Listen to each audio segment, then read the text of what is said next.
Petani manusia yang berjasa kepada negara dan bangsa, memberi makan. Saya akan tunjukkan cara-cara bagaimana kita menyediakan POC ini. Sebelum itu kita siapkan dulu bagi kawasan ini, kena ada lubang di sini dan kalau boleh kena ada baja asasnya. Baja asas ini biasanya pupuk kandang ataupun pupuk organik yang kita letakkan di atas.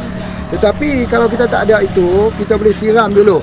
Ya, siram terlebih dulu 3 hari dengan POC. Dia akan membuatkan mikroorganisma yang ada di dalamnya hidup dan pohon akan jadi semakin besar. Kita tahu bahawa kelebihan daripada POC kita ini ada 5.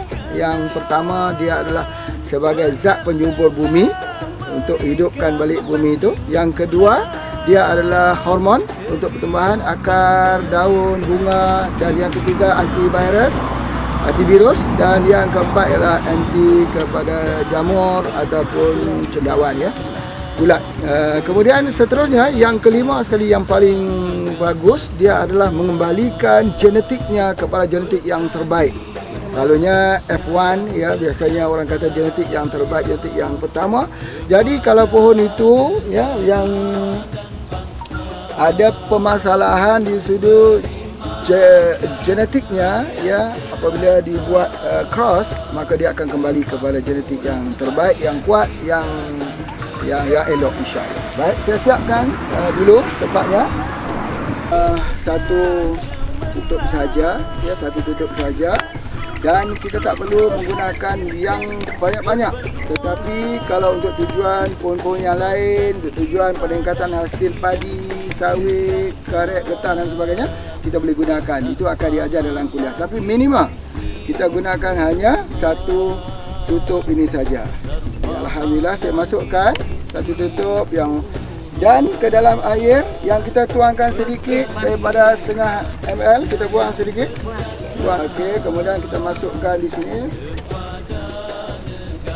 Kita masukkan di sini, kemudian tutup, lalu 50 kali. 1, 2, 3, 4, 5, 6, 7, 8, 9, 10, 11, 12, 13,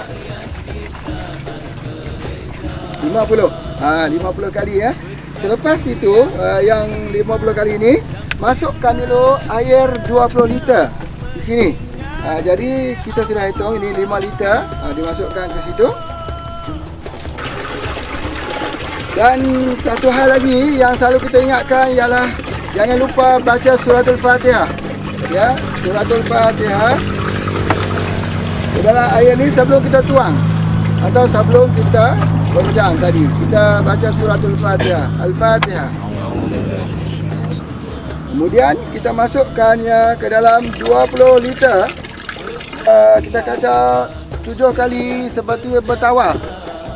4, 5, 6, 7. Kalau lebih baik, ya. Tapi minimalnya adalah 7 kali. Jadi air ini sudah tersedia. Sekiranya kita guna pohon besar dia hanya perlukan 4 ini saja. Saya beri contoh, ya. 1, 2, 3, 4. Ini biasanya untuk pohon-pohon yang besar seperti sawit dan sebagainya, ya. Jadi kita siapkan begitu 4.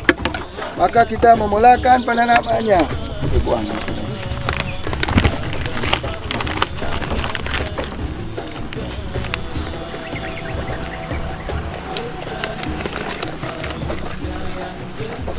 Jadi kita baca, kita ulang 3 kali. Bismillah, Masya Allah.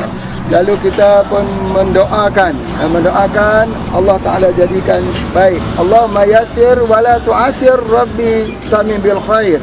Allahumma yassir wa la tu'asir Rabbi tamim bil khair. Kita minta kesudahan yang baik supaya pohon ini Allah keluarkan buah, bunga yang sebagainya. Allah keluarkan dia punya rezeki daripada bumi ini. Kemudian bismillah, ya.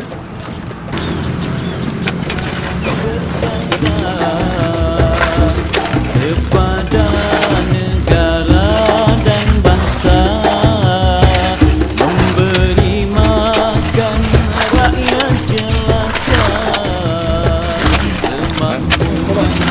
kita telah pun selesai menunjukkan kaedah dan hari POC sedunia.